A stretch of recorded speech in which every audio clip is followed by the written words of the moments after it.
Here's the big challenge of life. You can have more than you've got because you can become more than you are. That's the challenge. And of course, the other side of the coin reads, unless you change how you are, you'll always have what you got.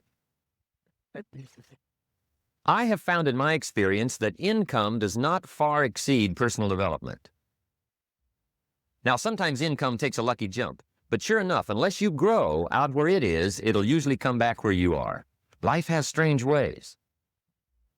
If somebody hands you $1 million, best you become a millionaire quickly, so you get to keep the money. Otherwise, sure enough, it'll disappear. Somebody once said, if you took all the money in the world, divided it up equally among everybody, it would soon all be back in the same pockets. Incredible.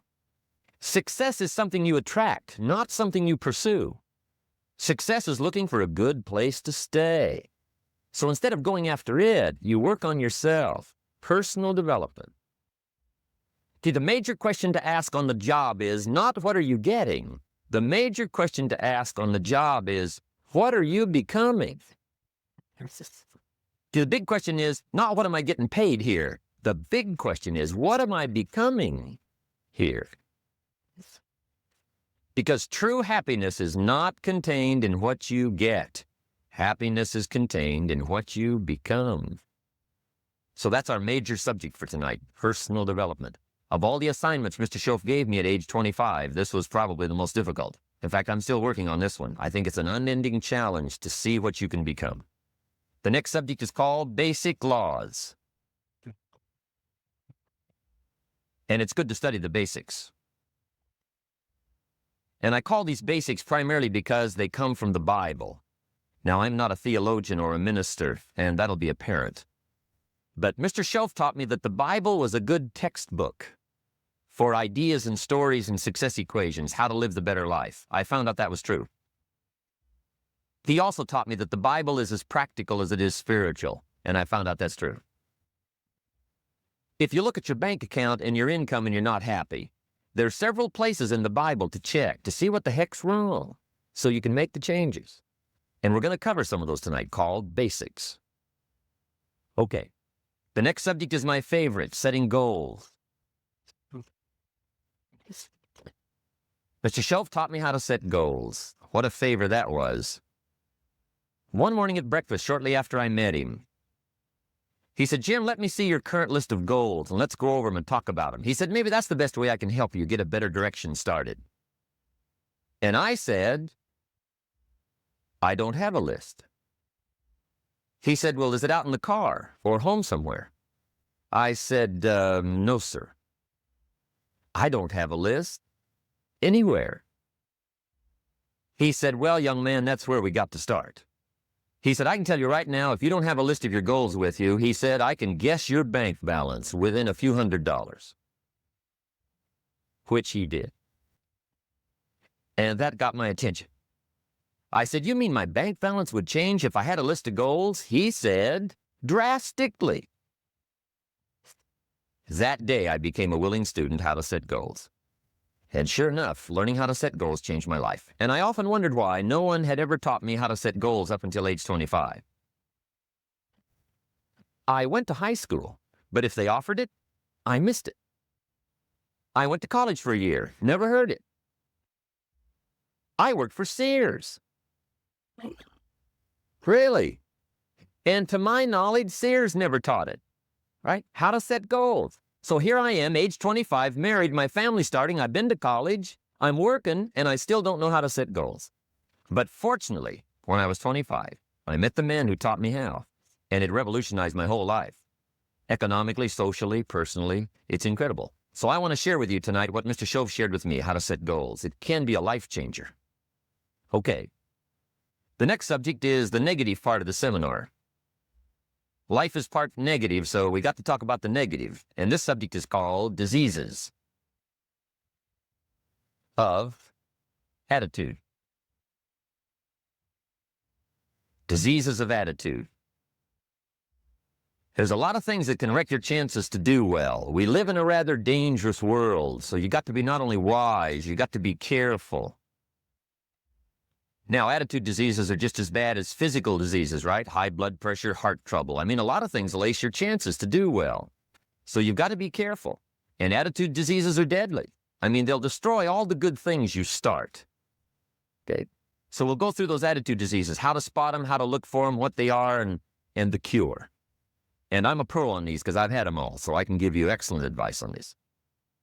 Now, the last subject we're going to consider tonight is called the day that turns your life around. The day that turns your life around. And under this subject, we're going to talk about the emotions that can change your life. Human beings are emotional creatures, and emotions are powerful for life change. Now, of course, emotions are so powerful they can go either way on you. Emotions can either build or destroy. So you really have to employ emotions properly. We call civilization the intelligent management of human emotions. If you can intelligently apply your emotions in the right direction, no telling what can happen. Could turn your life around one day would be sufficient. So we'll talk about those. Okay. Now that's a lot to cover in one evening, but we'll keep at it here and see if we can't get it all done. I'd like to have you now jot down the theme of the seminar. Every seminar should have a theme, I guess. We've got one. It's on some of our literature if you happen to notice it, but if you didn't, for your notes, here it is. The theme of the seminar goes like this: the major key to your better future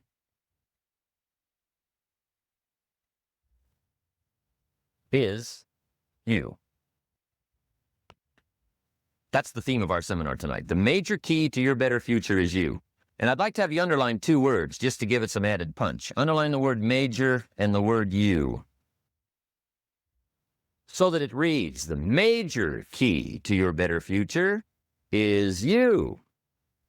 Now, my first suggestion is transfer this to a card or something where you can put it up, where you can see it every day.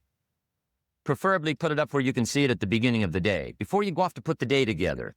This is a good phrase just to glance at, to keep in mind as you're putting the day together. It's called the silent seminar. If you'll just let this talk to you during the day, I found it to be tremendously helpful. The major key to your better future is you. For a big share of my life now, I didn't have this one quite figured out. Among a lot of things I didn't have quite figured out. Many things used to puzzle me back in those early days. I used to wonder why two people could work for the same company, one make twice as much money. Now, see, that used to puzzle me.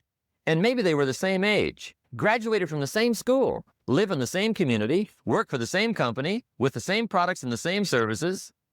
They've got the same traffic, the same problems, and one makes $1,000 a month, the other one makes $2,000 a month. Now, that was my puzzling question. Why would this long list be the same and the money twice as much? I asked, what's the difference between $1,000 a month and $2,000 a month? And I don't mean $1,000 a month, right? I could figure that out. But what makes the difference? Why would one person do twice as well, 3 times as well? Speaking economically, now I know there's more than one way to do well. I understand that. But in this little narrow area called compensation, what's the difference? Well, back then, with my faulty thinking, I'm trying to reason it out. I thought, well, maybe time makes some of the difference, right? Some people do better because they have more time. I used to say, Harold ought to be able to do well. He's got a lot of time. If I had all of Harold's time, I could do well. Now, that's got to be dumb, right? Number one, you can't get somebody else's time. A guy says to me one time, he says, you know, if I had some extra time, I could make some extra money. I said, then forget it. There isn't any extra time. You pay when the clock strikes 12 midnight, that about wraps it up, right? I mean, you can look around the gongs there for a little more, but it's over. You say to the guy, what are you doing? He says, I'm looking for extra time. See, they'll come and take you away, right? There isn't any more time. Now, if you can't get more time, which you can't, what could you get more of that would make a difference in economic results? And here's the key word. Make it a part of your notes. We're going to consider it tonight. The word is value. And I have a little phrase for your notes. Value makes the difference in results. Value makes the difference. You can't get more time, but you can create more value.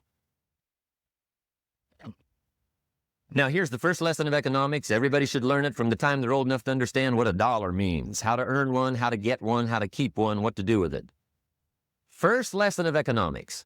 We primarily get paid for value. That's lesson one. Bringing value to the marketplace, that's how you get paid. You don't get paid for the time. I know it takes time to bring value to the marketplace, but you get paid for the value, not the time. Now, since that's true, here's one of the key questions of the evening. Is it possible to become twice as valuable at the marketplace and make twice as much money in the same time? Could you become 3 times as valuable? Make 3 times as much money in the same time? Is that possible? The answer is yes, if. And it's always if, right? Life is known as the big if. Harry Truman once said, life is iffy. How true. And here's the big if we're going to consider it tonight. It's possible to do much better at the marketplace if you go to work primarily on yourself. And that's the theme of our seminar tonight. Learning to work primarily on yourself. People have asked me for the last 24 years, how do you develop an above-average income? And the answer is, become an above-average person. Develop an above-average handshake. Some people want to be successful. They don't even work on their handshake. As easy as that would be to start on. They let it slide. They don't understand. Develop an above-average smile. Develop an above-average excitement. Develop an above-average interest in other people. Develop an above-average intensity to win. See, that'll change everything. Probably one of the most frustrating experiences in life is looking for an above-average job with above-average pay without becoming an above-average person. It's called frustration.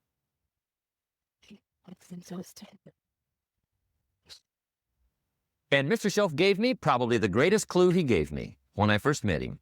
He said, Jim, if you want to be wealthy and happy the rest of your life, just learn this lesson well. He said, learn to work harder on yourself than you do on your job.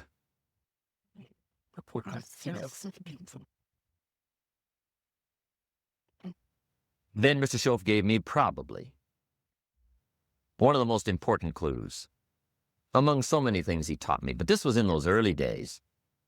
Mr. Shelf was very kind, but he was also very abrupt. And he had these interesting questions to ask. I'm giving him a little rundown one day on how things hadn't worked out for me. He said, Mr. Rohn, I've got the answer for you if you will listen carefully. And listen carefully I did that day and for the next 5 years. If somebody's wealthy and happy, you gotta listen. He said, Jim, I've only known you a short time. But he said, it's already my honest opinion that for things to change for you, you got to change. That wasn't quite the answer I was looking for. But that's the answer he gave me, and I pass it along to you on this warm summer evening in Anaheim, California, 1981. For things to change for you, you've got to change. Otherwise, it isn't going to change. Before I met Mr. Shelf, I used to say, I sure hope things will change. Right? That seemed to be my only hope. If it isn't going to change, I'm in serious trouble. And then I discovered it isn't going to change, so I'm in serious trouble.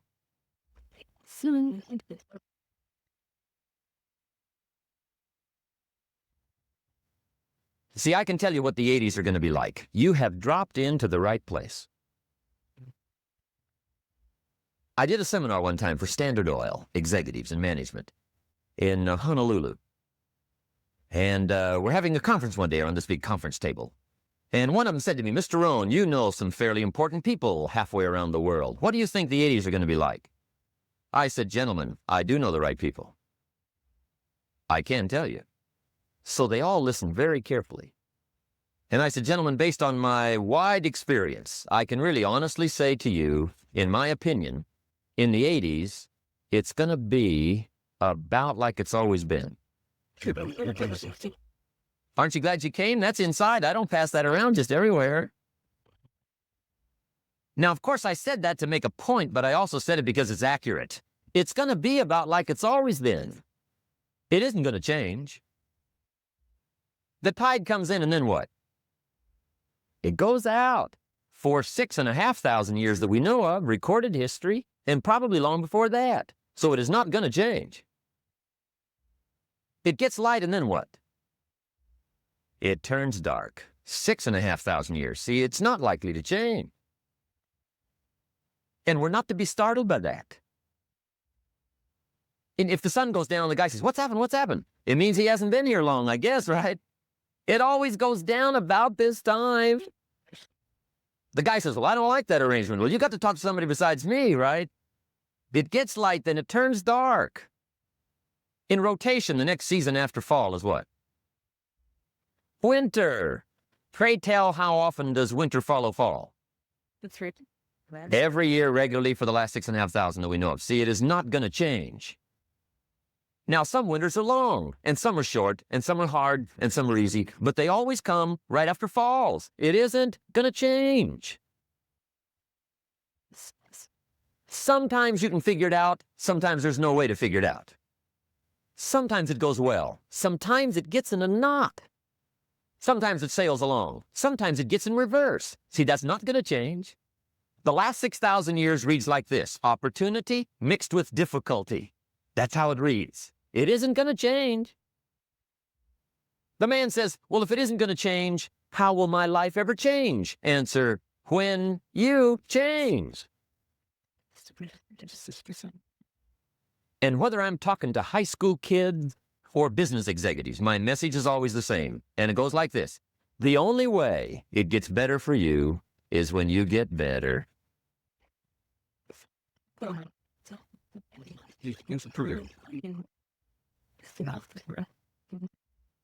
Let me give you the 4 major lessons in life to learn. Here's 4 majors. Good to study the majors. In our weekend seminar, we teach. Some people don't do well because they major in minor things. You've got to be on the lookout. At the end of every week, end of every month, you got to check, make sure you're not spending major time on minor things. Okay, we go through that whole series. Majors and minors. Now, let me give you 2 phrases before we get to the 4 majors. This will set it up and you'll see where I'm going. 2 key phrases for your notes. Here's the first one. Life and business is like the changing seasons. That's the first phrase. Life and business is like the changing seasons. One of the best ways to describe life, it's like the seasons. Frank Sinatra sings, life is like the seasons. Now here's the second phrase. Very important. You cannot change the seasons, but you can change yourself. You can't change the seasons, but you can change yourself. And see, that's how life gets better for you, not by chance, but by change. Now, here's the 4 major lessons in life to learn. I've got my first book finished, came out a couple of weeks ago. This is in it, the 4 major lessons in life to learn. Here they are. Number 1, learn how to handle the winters. That's lesson 1. They come right after falls, with regularity. Some are long, and some are short, and some are hard, and some are easy, but they keep coming. You must learn to handle the nights. They come right after days. You must learn to handle difficulty. It comes right after opportunity. You must learn to handle recessions. They always follow progressions. For the last 6,000. See, it isn't going to change. The lesson you must learn is how to handle it. And there's all kinds of winters, right? The winter when you can't figure it out. The winter when it all goes smash. The winter when it turns belly up. The winter when it won't work, when you've run out of money and you've got a broken heart. See, those are winter times. There's all kinds. Economic winters, social winters, personal winters. When your heart is smashed in 1,000 pieces and the nights are unusually long, your prayers seem to go no higher than your head. It's wintertime. Barbra Streisand sings, "It used to be so natural to talk about forever, but used to be's don't count anymore. They just lay on the floor till we sweep them away. You don't sing me love songs, and you don't say you need me, and you don't bring me flowers anymore." A song of winter. But see, the disappointments come. Those are normal. That's part of life. But the question is, how do you handle it? How do you handle the coming winters and the disappointments and the downtimes? Well, you can't get rid of January by tearing it off the calendar. But here's what you can do. You can get stronger, you can get wiser, and you can get better. The winters won't change, but you can. And that's how life changes for you. See, before I understood, when it was winter, I used to wish it was summer. I didn't understand. When it was hard, I used to wish it was easy. I didn't know. And then Mr. Shope gave me a part of his very unique philosophy when he said, "Don't wish it was easier, wish you were better." See, that triggered my whole life change. Don't wish for less problems. Wish for more skills. Don't wish for less challenge. Wish for more wisdom. That's the key. So that's lesson 1. Learn how to handle the winters. Here's lesson 2. Learn how to take advantage of the spring. That's the second one. Spring is called opportunity. And spring follows winter. What a great place for it. If you were going to put it somewhere, that'd be the place to put it, right after winter. And pray tell, how often does spring follow winter? Every year with regularity, 6,000. You can almost count on it. The opportunity always comes. Days follow nights. Isn't that terrific? Opportunity follows difficulty. But here's what you must learn to do. Underline these 2 words in that key phrase. Take advantage. Underline those 2. You must learn to take advantage of the spring. See, just because spring rolls around is no sign you're going to look good come fall. You gotta do something with it. In fact, you have to get good at one of 2 things in life. Planting in the spring or begging in the fall. Or get somebody to do it for you. See, those are about the only alternatives.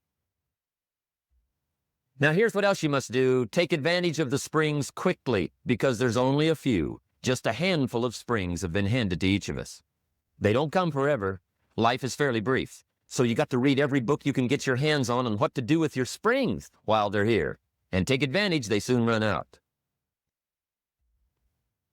The Beatles wrote, "Life is so short." And for John Lennon, it was extra short. But life is brief. Elton John sings, "She lived her life like a candle in the wind." It's brief. So whatever you're going to do with your life, you got to get at it. Don't just let the springs pass. Here's the third major lesson in life to learn. Learn how to protect your crops all summer.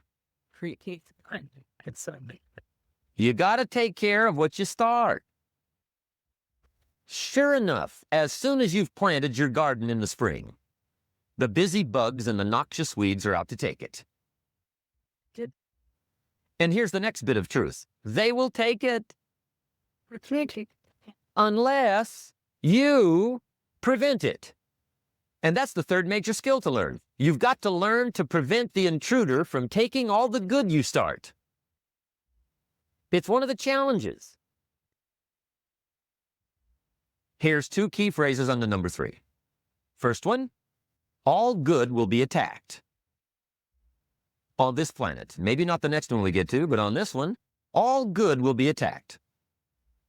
Every garden will be invaded. Not to think so is naive.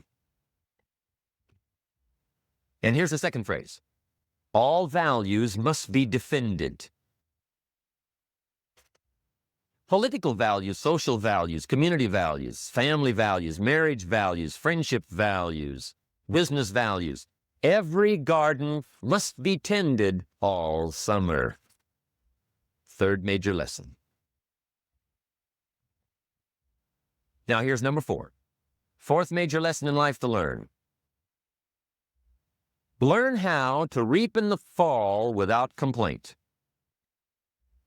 Learn to reap come harvest time without complaint. Take full responsibility for what happens to you. It's one of the highest forms of human maturity, accepting full responsibility. It's the day you know you've passed from childhood to adulthood, the day you accept full responsibility. And another note, learn to reap in the fall without apology. Without apology if you do well, and without complaint if you don't. That's maturity. I used to have that long list of reasons why I wasn't doing well. To explain. You got to explain, right? Otherwise you're going to look bad. I used to have this funny list called Reasons for Not Looking Good.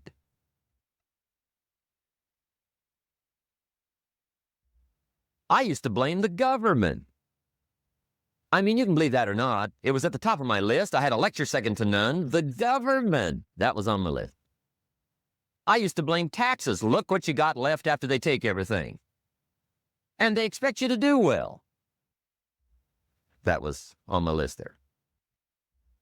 Prices, that one's easy, right? You walk into the supermarket with $20, come out with a little half bag. So I had that on my list. I used to blame the weather. I blamed the traffic. I used to blame my car. I blamed the manufacturers. I used to blame the company. I blamed company policy. I used to blame the training program. I blame my negative relatives. They were always putting me down. I blame my cynical neighbors. They're just selfish, looking out for themselves. Won't loan you money? They were on my list.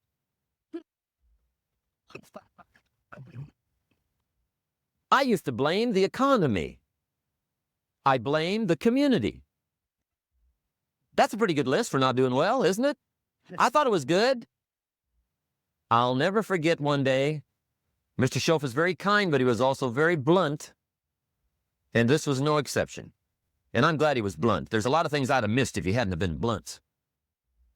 One day, with sort of a curious look on his face, he said, "Jim, just out of curiosity, tell me, how come you haven't done well up until now?" Excellent question. I thought, well, so I won't look too bad, I'll go through my list. And this list I just gave you, I put that on him.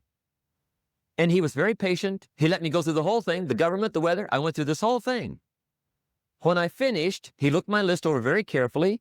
He said, "Mr. Rohn, big problem with your list. You ain't on it." How brilliant.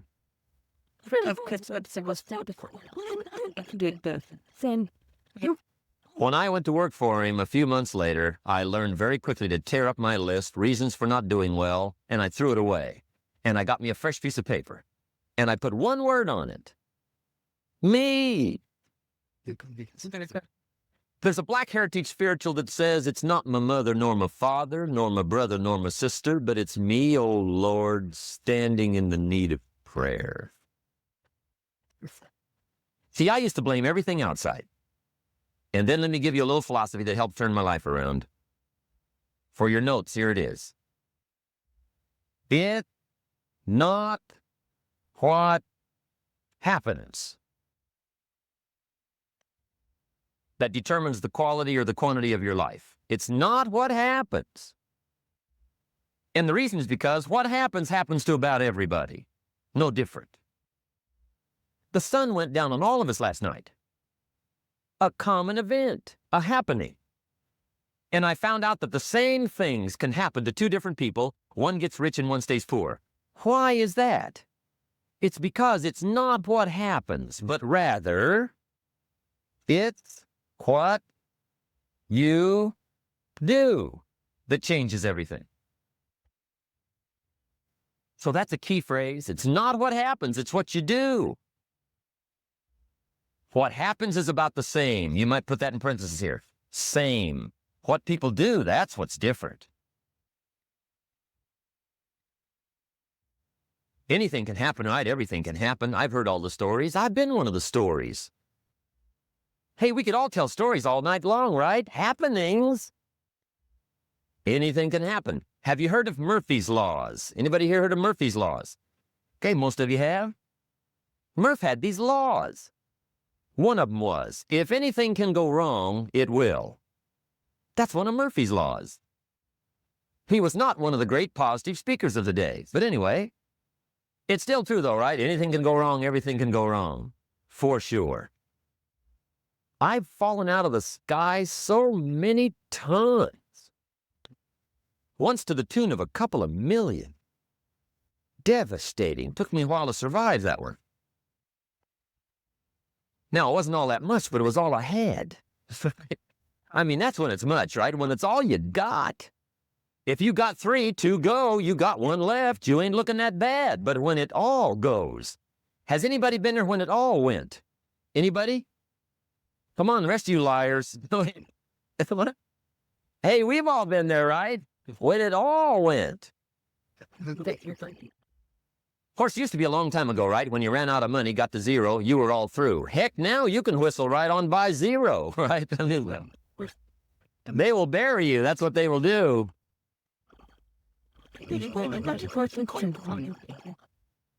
But see, those are the happenings, right? Everything can happen. Anything can happen. But it's not the happenings. It's what you do about it. Somebody says, yeah, but you don't understand the disappointments I've had. Come on.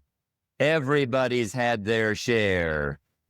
Disappointments are not special gifts reserved for the poor.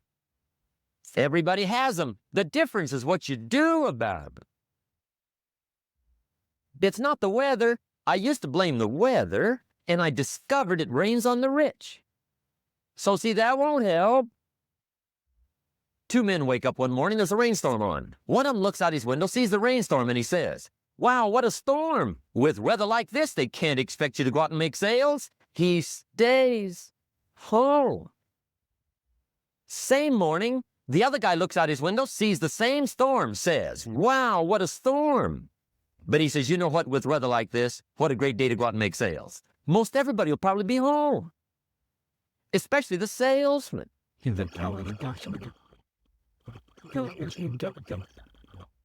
See, that's the difference in how your life works out. It's not what happens, it's what you do.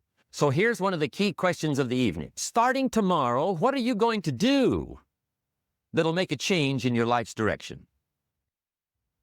Good question. What are you going to do starting tomorrow that'll make a difference? Now, see, if you don't do something starting tomorrow that'll make a difference, guess what? It's going to be the same. And see, that way you can guess what the next 5 years are going to be like. Look at the last 5. Because the next 5 are going to be like the last 5 unless you, major key, tomorrow, change it all. Or change a little, or change something, or don't change. It's choice time. You can do whatever you want. But it's nice to know any day you wish you can change your whole life. What can you do starting tomorrow that'll make a difference? Good question. What can you do with economic chaos, massive disappointment?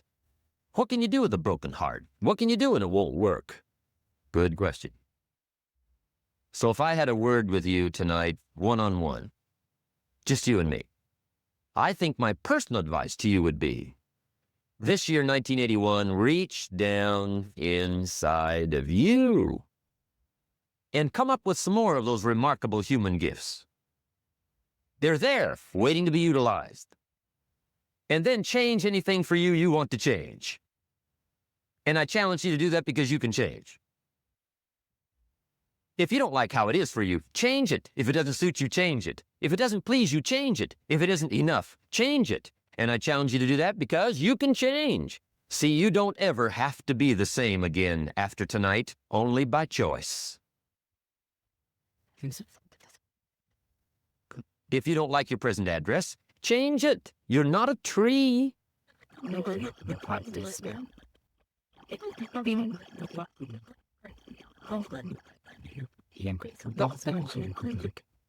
Now, let me give you 3 steps to personal development. Let's get down to the nitty-gritty. What does it take to really make the changes starting tomorrow? It takes more than philosophical pronouncement. I know that. It also takes more than enthusiasm. I know we're hearing a lot about enthusiasm these days, but see, that just won't do the job. We're still hearing the old cliches of the 30s, right? To be enthusiastic, you must act enthusiastic. But see, that's not going to help. After you have leaped about, there are some things you got to do, or it isn't going to change. So you can get all excited about lifting 200 pounds till you get to the gym. And then you need a new excitement. And the new excitement is called discipline. Major step to human progress. Discipline. If there's one thing to get excited over, that's it. Get excited over your ability to make yourself do the necessary things. What could you make yourself do starting tomorrow that would change it all? No! Hell! Now, see, that's exciting. On any given day, you can massively change the direction of your life. Murder is a clear example that any one person on any given day can forever alter the course of their life. It just happens to be a negative act. But just as sure as you can commit a negative act, you can also commit a positive act and forever alter your life. Whenever you wish. Now that's exciting. And whatever that act might be that changes your life. The guy finally takes a shotgun to his car and blows out every window, destroys every tire, puts 100 rounds in this shabby old thing. And he says, I have driven this embarrassing thing for the last time. And not only will I never drive it again, nobody else will ever drive it again. And he lets that shuddering thing stand there for a while as a monument to the day he said, the day my life changes. Now, who can do that? Anybody. When can you do it? Whatever day you pick.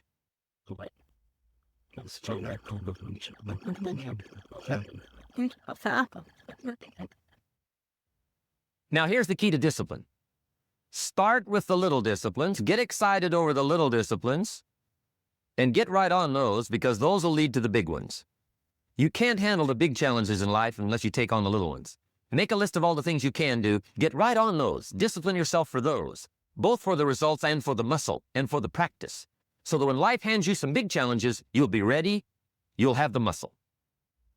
But see, if you don't handle the small ones, you can't take care of the big ones. Okay, here's what else it takes for life change. Self-motivation. Key phrase, self-motivation.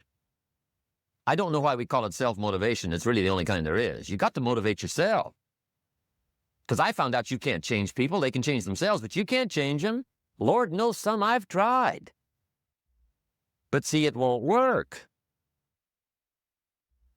People have to change themselves. I learned some of those lessons early. I built a little sales organization way back in those early days. I'm 25. And I had some nice people. I said, I'm going to make these people successful if it kills me. I almost died. Right? I mean, you can't do that.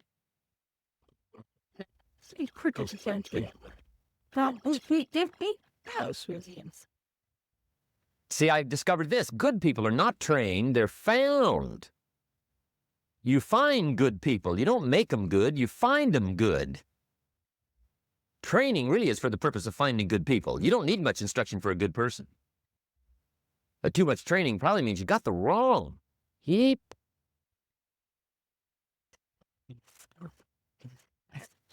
So you got to find the right people. That's the key to getting a good job done. One of the major things we learn in management, lesson 1, don't send your ducks to Eagle School. Because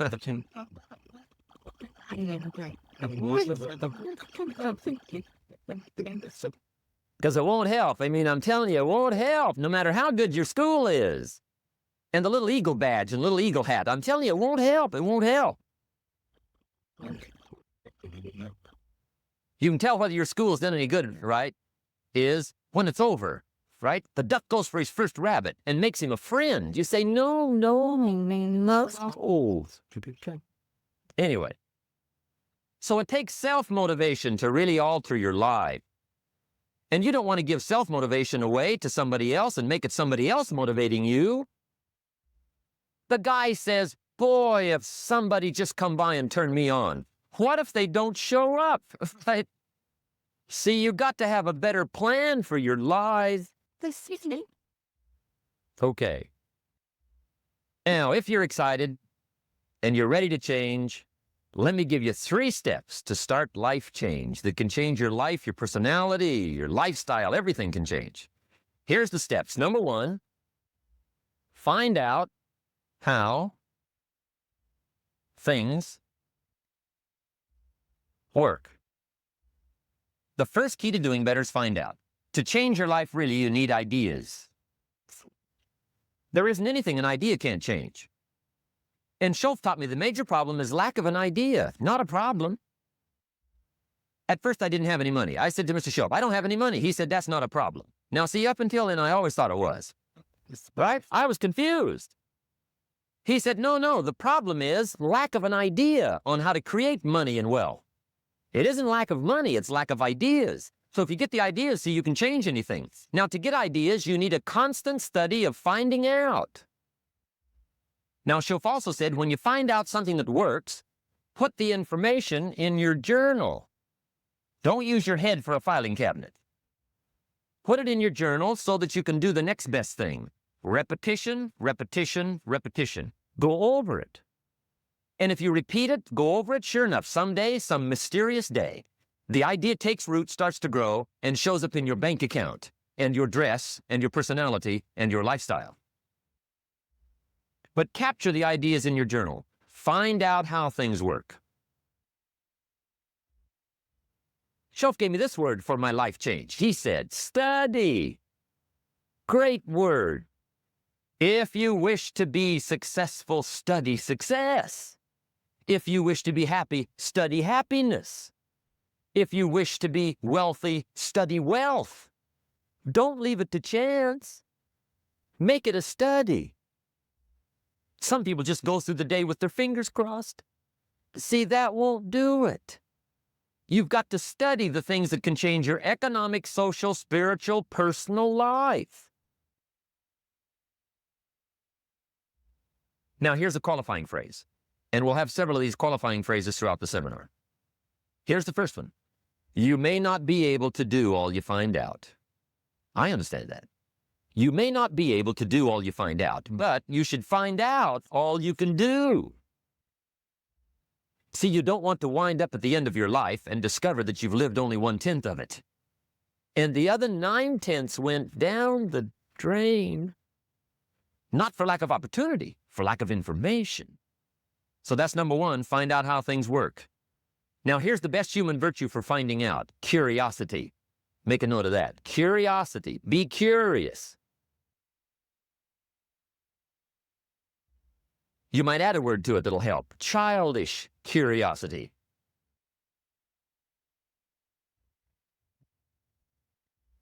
What will kids do if they want to know something bad enough? Bug you, that's the phrase.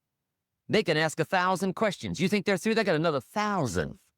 They'll drive you to the brink. It's a virtue. when you gotta know. Be like a child. In fact, Jesus, the master teacher, said, unless you can become like little children, you might as well forget it. You don't have a prayer. Excellent advice. You got to be like children. 4 ways, in my opinion, to be like a child. Number 1 is curiosity. Number 2 is excitement. Get excited like a child over your ability to make yourself do anything for change. 3rd is faith. Have faith like a child. Adults are too skeptical. And 4th is trust. Trust is a childish virtue, but the rewards are incredible. So be like a child. Now, if you're curious, let me give you 3 ways to find out how to change anything. Any life direction, any dimension. Here's 3 ways to find out how to change anything. Number 1 is to read. Become a good reader. All of the successful people I know and work with around the world, they're all good readers. Curiosity drives them to read. They got to know. They just read.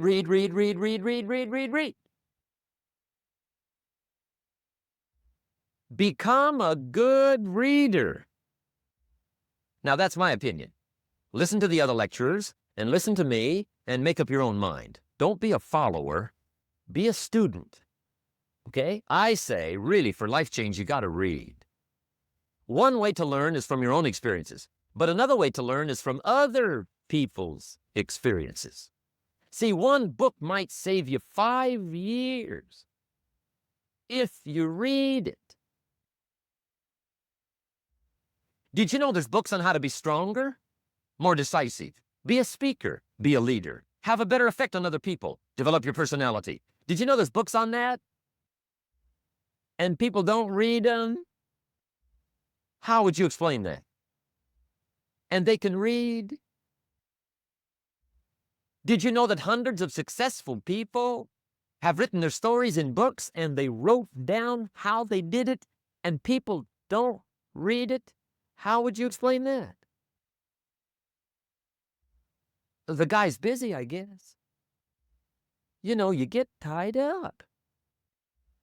The guy says, well, yeah, you work where I work. By the time you struggle home, it's late. You got to eat a bite of supper, watch a little TV, get to bed. You can't sit up half the night reading. And the guy's behind on his car payment. Good worker, hard worker, sincere. But you got to be better than sincere and work hard. Otherwise, at the end of your life, you'll wind up cold, stony broke. You got to be better than a good worker. You got to be a good reader.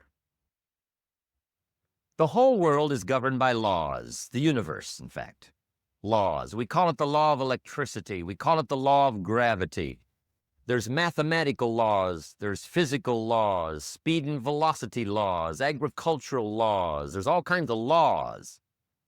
Now that we find ourselves on the spinning planet, you just have to learn what I call the setup. Learn the setup. Life's setup. Now, we didn't set it up, but we're here, so you got to learn it. And we should learn the setup for 2 basic reasons. Number 1, to keep from getting hurt. That's one of the major reasons for learning, so you won't get hurt. See, economically, socially, personally, you can get hurt just not knowing. Ignorance is not bliss. Ignorance is poverty. Ignorance is tragedy. You got to know, or you're going to get hurt. It's good to know not to walk out the 10-story window. That's excellent information. Now, what if a guy didn't know and he walks out? Now he's dead at the bottom. Somebody says, well, the poor guy didn't know. You got to know, or you're going to get hurt. Now, here's a parenthesis. You don't have to like the setup. I don't ask you to like how it is. That's not what's important. But it is important to learn how it is. Okay, so you don't have to like it, but you should learn it. That's what I tell the kids, right? Make sure you get the information.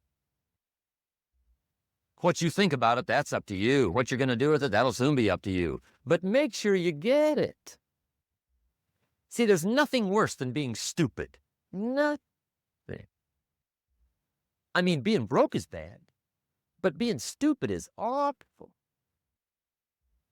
And what's really bad is being broke and stupid, right? That's about the end of the world. I mean, there isn't anything much worse than that, unless you're sick.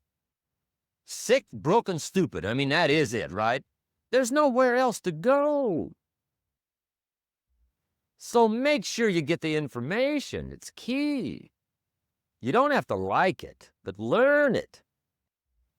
If this big monstrous thing lifts up in the sky, hangs there for a little while, cuts loose, comes crashing down, boom, shakes the ground for 5 miles.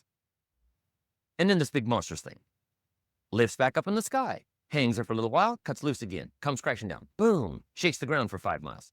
It just keeps doing it, this big monstrous thing, lifting up and then crashing down, boom. Now, you might come along one day and say, that's got to be a stupid arrangement, which is okay. You're entitled to your opinion. But the first thing you should learn to do is get out from under it, right? That's number one. You might have a great moral argument. You might want to shake your finger at the sky, but do it from over there, right? So you don't get smashed. It's called your basic smart. So number one, learn so you won't get hurt. Whether you like it or not, learn. Now here's the second reason for learning, the setup, to benefit. It's called the plus of life. And that's what life is, right? Both minus and plus. The minus is tragedy, heartache, misery, failure, unhappiness. But life is also happiness, prosperity, good feelings. So here's the key. Learn to get on the good side of the way things work.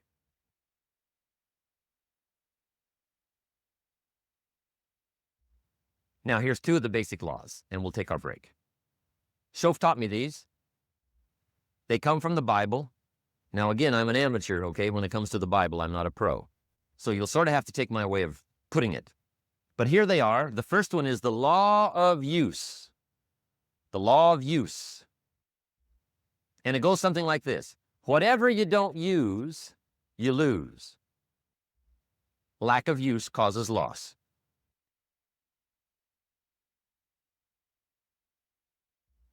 On this planet, maybe not the next one, but on this one, if you tie your arm to your body, leave it there long enough, you'll never use it again. It's over for the arm. Now, it may not be over, but it's over for the arm. The only way to keep the use of this arm is what? Keep using it. If you quit, you lose automatically. They don't bring it up for a vote. You lose automatically when you quit. Now, the same thing that goes for your arm goes for your brain, mentality. The same thing goes for all the human virtues. Ambition, unused, declines. Strong feelings, unused, diminish. It doesn't grow, it diminishes. Faith, unused, decreases. It's a law. Vitality unused diminishes. Energy unused decreases. The guy says, well, I'm going to save up my energy. You can't do that. That's like trying to save today, put it on the end of the year. See, you can't do that. They'll come take you away. If you don't use today, what? It's lost. The guy says, well, I'll work twice as hard tomorrow to make up for it. See, that's foolish. You could have done that anyway. The day unused is lost. A talent unused is lost. An ability unused is lost. So here's one of the key expressions of the evening. Take a new inventory of yourself. Starting tomorrow, new project. Take a new inventory. And make sure that all of your talent and ability and mentality and ingenuity and vitality and strong feelings, faith, courage, make sure that all you've got's being used. Otherwise, you lose. Now, one of the best illustrations of the law of use is a Bible story called the Parable of the Talents. The Talents story. Interesting story if you haven't read it in a while. Just review it. It's a good story. An ancient story says there was a master with 3 servants. He got them together one day, and he said to the 3, I've got these talents. And in those ancient days, a talent was a measure of gold. And he said to the 3 servants, take these talents and see what you can do with them while I'm gone. He said, I'm taking a journey and I'll be gone for a while. When I come back, we'll get together, go over the book, see how you did. He said, here's 5 of these talents for you. 5. Here's 2 of them for you. 2. And here's 1 for you. 1. The master said, take those talents, see what you can do with them. When I come back, we'll get together, we'll go over it all. The servant said, okay, master takes off. According to the ancient story, the master comes back from his trip. When he gets back, he gets the 3 servants together, and as he said he would, he asks, how did it go with those talents? You're 5. What happened? That servant said, well, I took the 5 talents you gave me, and I put them to work. A little shaky at first, but he said things finally got rolling. And he said, I poured it on. And he said, my talents grew to 7, 8, 9, 10. He said, I doubled my talents from 5 to 10. Books will show. Master said, one heck of a job. Or something like that. He said, I gave you 2 talents. What happened? That servant said about the same thing happened to me. I put those 2 talents to work, poured it on. They grew to 3 and then to 4. He said, I doubled my talents from 2 to 4. Books will show. Master said, well done. He said, I gave you 1 talent. What happened? That servant said, well, I took the talents you gave me, and I carefully wrapped it, and I dug a hole and buried it. And camouflaged it, I suppose, right, so nobody would steal it. And he said, fortunately, nobody got it. And he said, I knew you were going to be here today, so I dug it up. Here it is, safely wrapped. I did not lose it while you were gone. According to the ancient story, the master said, take that talent away from him and give it to the man that's got 10. Now, you might say, well, I don't like that arrangement. The poor guy's only got 1 talent. He's already got 10. It ought to be more even. Remember, I didn't ask you to like it. But this one I would ask you to learn, because it simply means whatever you do not employ, you forfeit. It's a law. So learn well the law of use.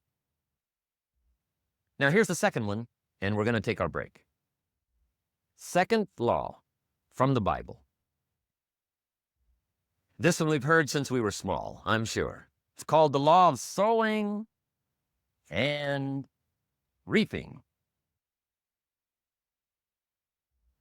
In fact, we probably heard it so often we could quote it.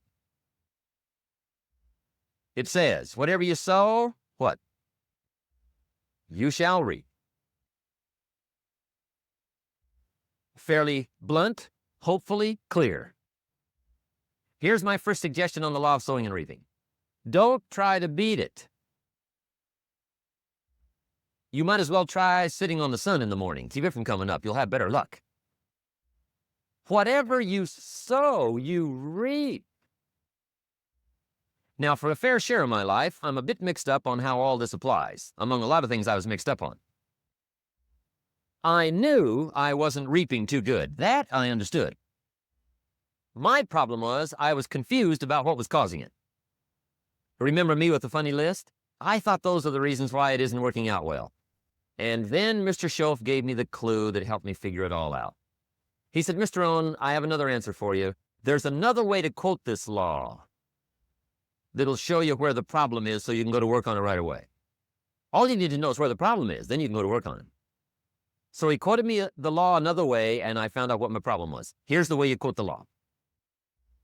Whatever you reap is what you've sown. Now I knew what my problem was. Whatever you reap is what you've sown. If you don't like the crop, who do you look up? Answer, whoever planted it. And where do you find who planted your crop? Answer, in the mirror. What I finally learned to do come fall was to go to the mirror. That's where you go. And if necessary, you say, a few skinny carrots? I got to be unimpressed. Where were you last spring? Asleep? Didn't you read the books? Did you break your hoe? Let me give you 7 key points to the law of sowing and reaping. Let's tick right down through the list of 7, and it'll be break time. 7 points to sowing and reaping. Here's part of the philosophy that really helped me to make some changes in life direction. Number 1, the law of sowing and reaping is negative. That's number 1, which simply means if you sow bad, you reap bad. Now, this is kind of 3rd grade, but it doesn't hurt to go over the basics. If you plant thistle seeds, you don't get pumpkins. Honest, no use looking for pumpkins. John says, how come no pumpkins? Come on, John. The law's negative. That's how come. Now, here's number 2. The law's positive,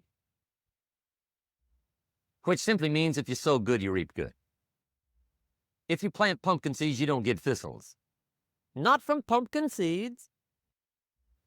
Mother Nature won't pull tricks on you over in the corner snickering, pushing you thistles and you planting pumpkin seeds. She won't do that. You will get pumpkins from pumpkin seeds, and the reason is because the law is positive. Now, here's number 3. I got excited when I found out the full dimension of this. See, you do not reap what you sow, but rather, you always reap much more than what you sow. So the 3rd key word is more. You don't get back what you put out. You get back much more than what you put out. And it works both positive and negative. On the negative side, it said, if you sow to the wind, you reap the whirlwind. So you got to get ready for that, or you will be naive. See, anybody can, whether you will or not. See, that's the question. And here's a good question to ask. We are all buying somebody's plan. The question is, whose? Who's got you talked into doing what you're doing? Who's got you talked into your present plan? See, 10 years from now, you will surely arrive. The question is, where? But see, anybody, if you want to, can go searching for a good plan, pick it, and start working it. And sure enough, as the time passes, as it surely will 5 years from now, 10 years from now, then you'll be winding up wearing what you want to wear, driving what you want to drive, living where you want to live, become what you want to become. But now's the time to fix the next 10 years. And who can? Anybody. Here's number 6. The 6th key to sowing and reaping. This is leveling with you now, as we promised to do.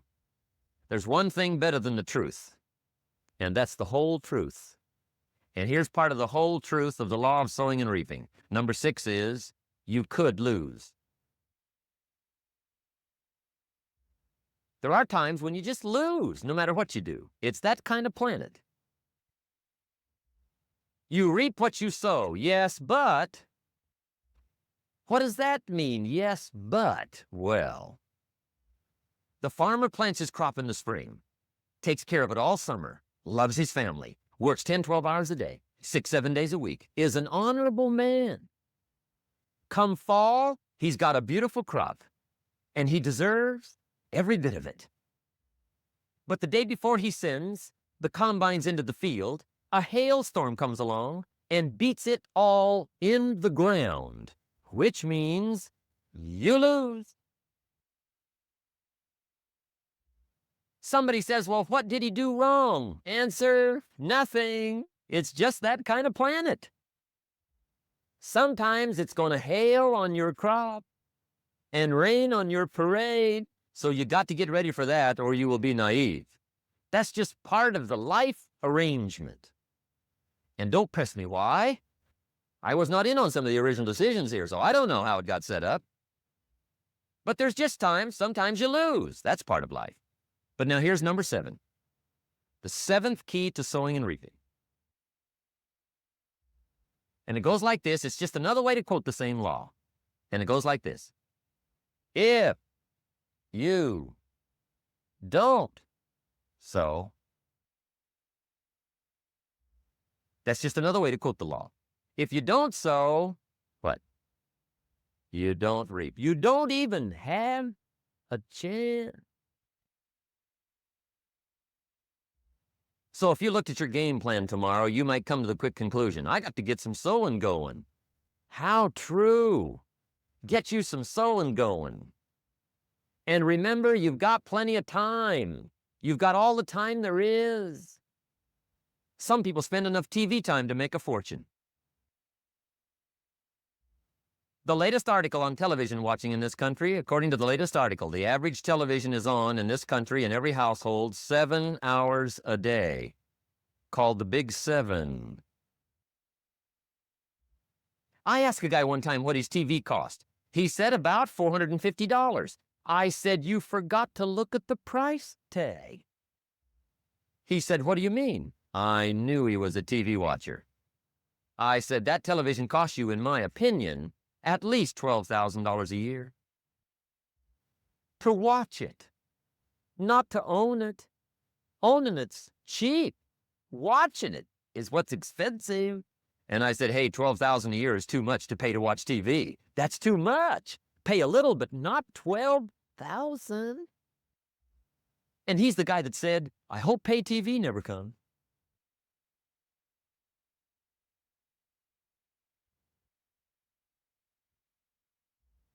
Okay. We're trying to cover an awful lot tonight. I realize that. But my time schedule is such that we just have to sort of give it all to you and let you sort the rest out. I wish we had plenty of time for questions and answers and that whole thing, but our time is just limited. But we are trying to go through an awful lot. I realize that. But looks like everybody's getting it. This is about the note-takingest crowd I've seen in a long time. Incredible. Does anybody have 5 pages yet? Anybody? Oh, fantastic. Incredible. Okay. Maybe you heard the story about the preacher down in Texas, southern part of the country. He was an evangelist back in the horse and buggy days. And he was very good at being an evangelist, and a lot of people used to come and hear him preach. And one day he put up his tent in one of these Texas towns and expected a big crowd as usual, come hear him preach. And he got there first night of the tent revival, walked in. 7:30, time to start. And to his surprise, the tent was empty. He thought, well, something must be drastically wrong. So he waited till 7:45, nobody showed up. 8 o'clock, zip. Finally, 8:15, one lone cowboy wandered up on his horse, tied his horse up outside, came in, sat down on the front bench, right, waiting for something to happen. The preacher thought, well, at least I better go down and talk to the cowboy. So he walks down, talks to the cowboy, and he says, Cowboy, I'm the preacher. And he said, I don't know what to tell you. Something's gone wrong. He said, this tent was supposed to be full of people. He said, I'm embarrassed. He said, you're the only one that showed up. And he said, I really don't know what to do. And the cowboy said, well, I'm not a preacher, so I really can't tell you what to do. You know, he said, I'm just a cowboy. But he said, I know this. If I went out to feed my cattle and only one showed up, I'd at least feed it. The preacher thought, hey, the cowboy is right. If you've got a good idea to share, you should share it if there's 1 or 1,000. So he got kind of inspired by this conversation, and he jumped up on the platform and started to preach, as if the tent was full of people, just exploded. And he went for an hour and 15 minutes, just kept rolling. Finally, he quit. And when he finished, he came down off the platform, talked to the cowboy again. Says, well, cowboy, what did you think of my sermon? And the cowboy said, well, I'm not a preacher, so I really can't tell. You know, he said, I'm just a cowboy.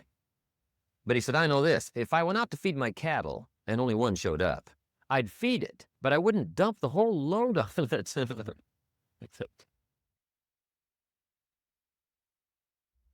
So anyway, if it seems like we're dumping the whole load tonight, I guess we are. But gosh, everybody's doing well. I'm having a good time. I appreciate the response here tonight. Okay, the next subject is setting goals. Let me show you what turned my life every way but loose. Mr. Schoaf dropped this idea on me, changed me completely. Setting goals. Here's what can easily happen if you don't set goals. It's easy to let life deteriorate into making a living instead of designing a life. And we all have a choice. Make a living or design a life. It's easy to get trapped by economic necessity and settle for existence rather than substance. That's easy. But the best advice I can give you on how to break out of that trap is to learn how to set goals. Mr. Schoaf put it to me this way. He said, Jim, if you had enough reasons, you could do the most incredible things. I never forgot how he put that. If you have enough reasons. See, reasons will change your whole life. Mr. Schoaf said to me, he said, Mr. Rohn, I think you've got plenty of intelligence, you've got plenty of talent, you've got plenty of ability. Probably what you lack is plenty of reasons.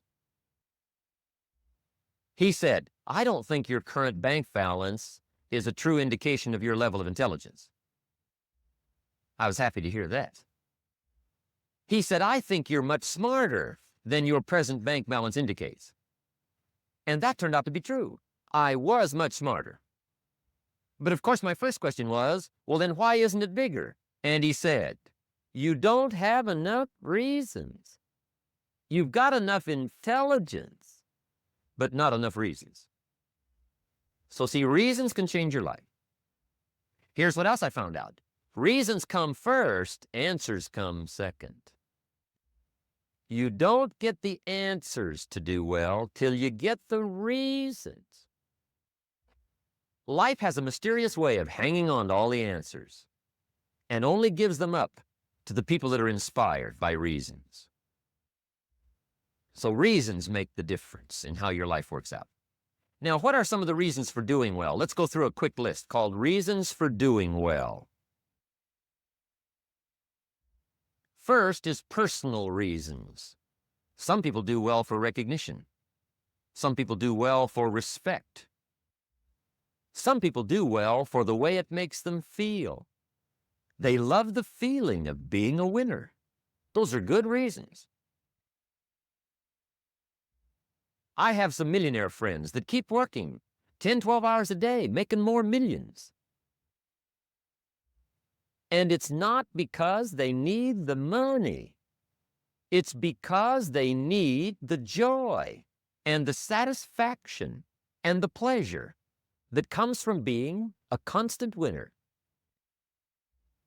And see, it's not just the money anyway. It's the journey, not the money. Once in a while, somebody says to me, boy, if I had $1 million, I'd never work another day in my life. That's probably why the good Lord sees to it they don't get their million. Right? They'd quit. They'd quit. Okay. Next is family reasons. Some people do extremely well for other people, and that's powerful. Human beings can greatly affect each other. Sometimes we will do things for somebody else we will not do for ourselves. We're made that way. I met a man one time who said, Mr. Rohn, to do all the things I want to do with my family around the world, he said, I got to have at least $250,000 a year. I thought, incredible. Could a guy's family affect him that much? And the answer is, of course. How fortunate are the people that find themselves greatly affected by somebody for personal achievement. And we are affected. The writer of a recent song said, "If not for you, the winter would hold no spring, couldn't hear a robin sing. I just wouldn't have a clue if not for you." So we can be affected. That might be one of the most stimulating reasons to do well, finding somebody. When Andrew Carnegie died, the wee little Scotsman that built the big steel industry, when he died, they opened up his desk. And in one of the desk drawers, they found a slip of paper. On that piece of paper, Mr. Carnegie had written his goal for his life. And he wrote it when he was in his 20s.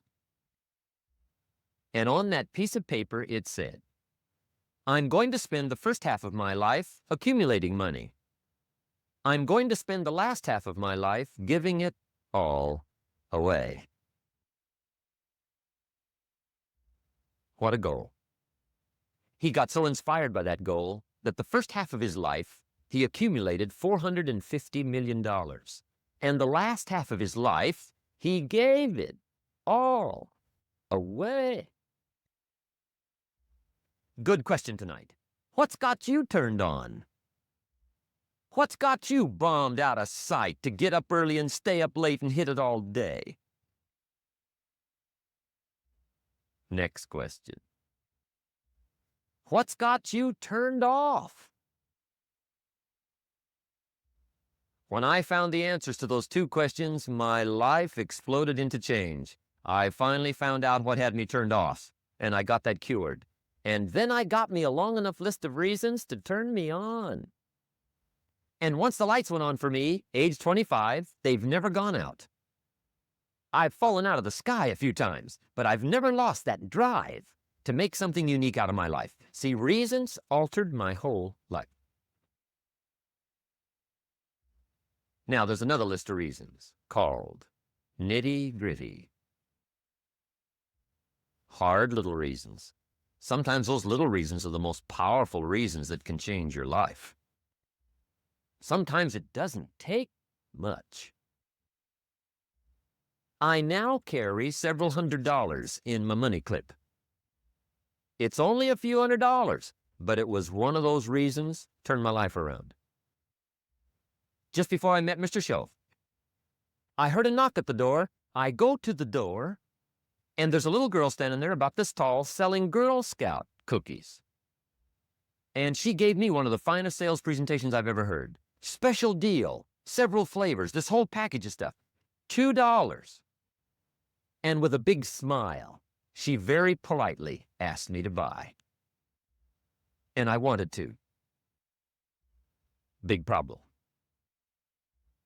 I'm broke. I don't have $2. And to this day, I can remember the pain and the embarrassment. I'm a father. I'm a husband. I've been to college. I'm working. I'm 25. I don't have $2. And I didn't want to tell her that for some reason. So I did what I thought was next best. I lied to her. I said, "Hey, look, I've already bought lots of Girl Scout cookies. I've still got plenty stacked in the house," which was not true. But it seemed to get me off the hook for the moment. She said, "Well, gosh, that's wonderful. Thank you very much." And she went away. When she left, I closed the door, and that was the day I said to myself, I don't want to live like this anymore. I've had it with lying, and I've had it with being broke. I'm never going to let this happen to me ever again. I promised that day I would work as hard as possible and would always carry plenty. It took me a little while, but now I do. It was one of those reasons. And I guess I carry plenty for two reasons. One is the way it makes me feel, but also in case I bump into another Girl Scout selling cookies. right? I'm ready.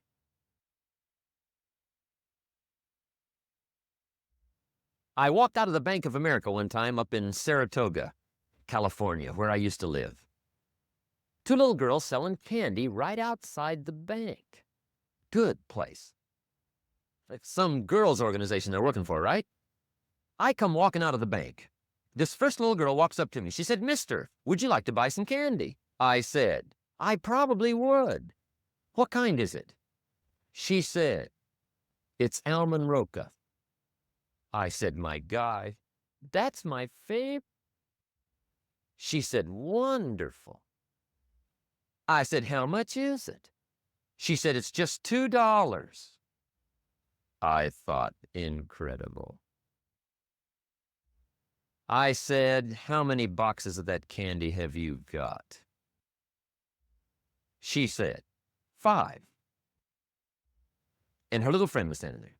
She was selling candy too. I said, "How many boxes have you got?" She said, "I've got 4. I said, "That's 9. I'll take 'em all."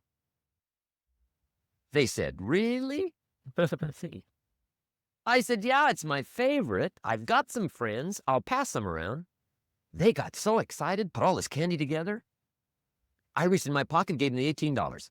When I've got the candy and they've got the money, that first little girl looks up at me. She says, "Mister, you are really something." How about that? Can you imagine only spending $18 and have somebody look at you in the face and say, "You are really something"? Now you know why I carry heavy, right? I'm not going to miss anymore. It was just one of those reasons. Helped to change my life. One of my nitty-gritty reasons was budget finance. Budget finance used to grind my soul. Way back in those early days, I had fallen for one of those consolidation loans where you take all your little hard-to-pay bills, put them into one big impossible-to-pay bill, right?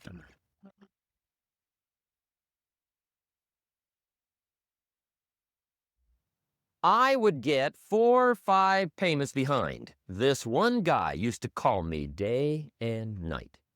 I don't think they're allowed to do that anymore. Harass me. Threatened to run me in front of the judge. Threatened to ruin my credit. Threatened to embarrass my family. One day he said, "We're going to come get your car, drag it rear end up down the street in front of your neighbors." The guy even called me a flake. And back in those days, I'm broke, I'm pitiful, there's nothing I can do about it. But I never forgot how the guy treated me. And when I met Mr. Shove and I got my life straightened out and the money started to flow, that was one of my first projects, budget finance. I poured it on day and night. I finally put all the money together I owed him, which was considerable. I picked a day for the payoff. And when the payoff day came, I put the money in small bills in a big briefcase. And I walked into the budget finance office on Wilshire Boulevard in Los Angeles. The guy who harassed me so often, his desk was about 3 back. I walked right up to his desk, startled him.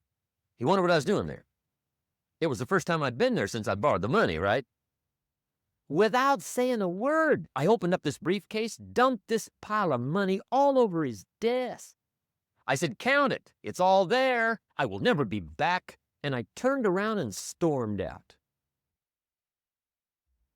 Now, that might not be noble, but if you haven't tried it, you've got to one time.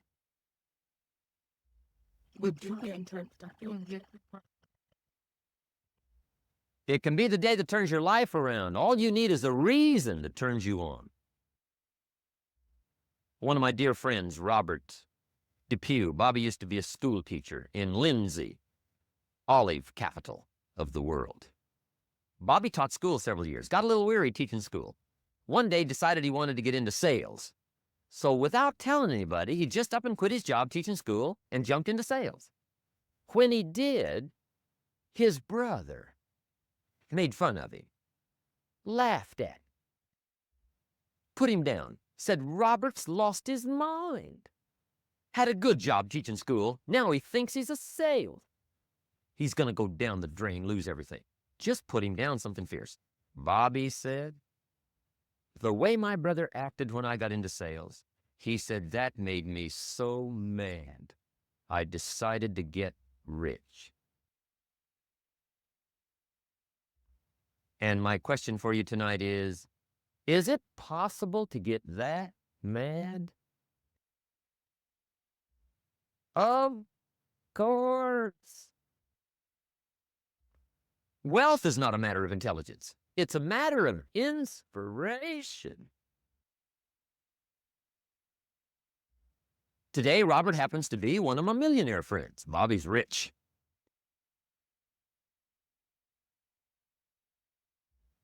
Frank Sinatra said one time, the best revenge is massive success.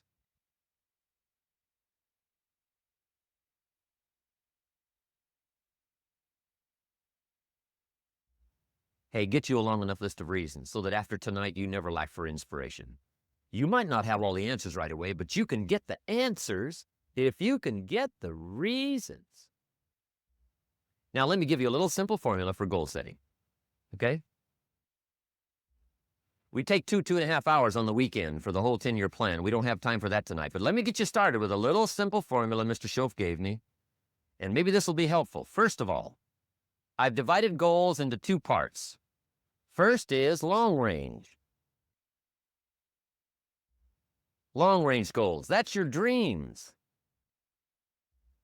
Your dreams for the next 3, 5, 10, 20, 30, 40 years, actually the rest of your life. Your dreams. You've got to keep dreaming. Ronald Reagan, president, said to the joint session of Congress a few weeks ago, the Republic is a dream. And if we don't keep dreaming, we will lose the Republic. Your better future is a dream for yourself and for your family. Where do you want to go? What do you want to do? What do you want to be? What do you want to see? You've got to dream dreams. There's a Bible phrase that says, without dreams and visions, people perish. You've got to have something to go for that inspires the heart and the soul. Dreams. From the children of Sanchez, it says, take the crumbs from starving soldiers, they won't die. Take the bread from hungry children, they won't cry. But without dreams, we all will die. You've got to dream. Don't lose your dreams. For yourself, for your future, for your family. The dreams of love and enterprise and travel and doing things. Becoming something unique on your journey here. Don't lose your dreams. Do some dreaming. That's long-range goals. You've got to have those. So that's number 1.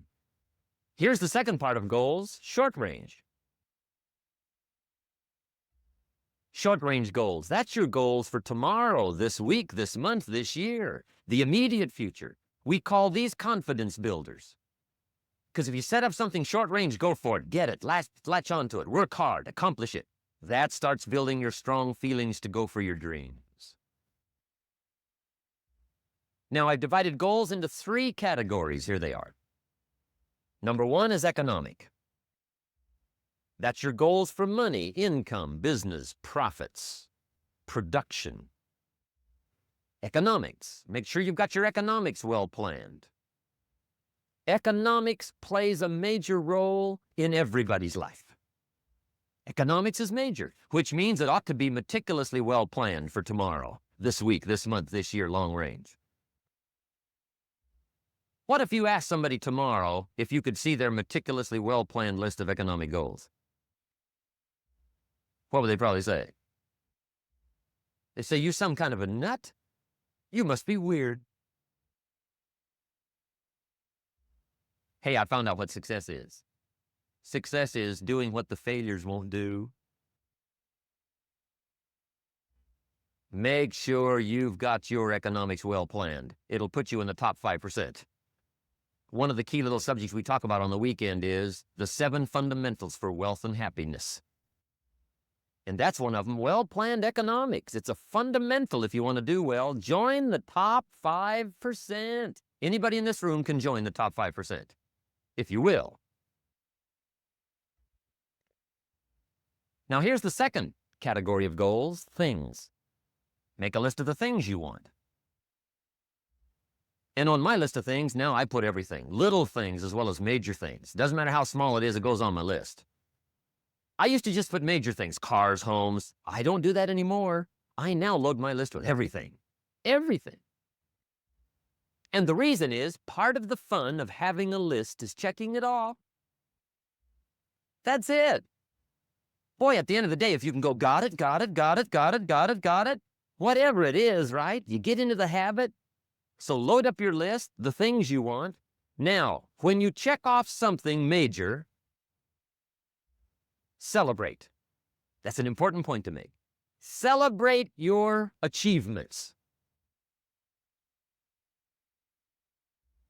Live it up. Have a party when you reach something you've worked for a while.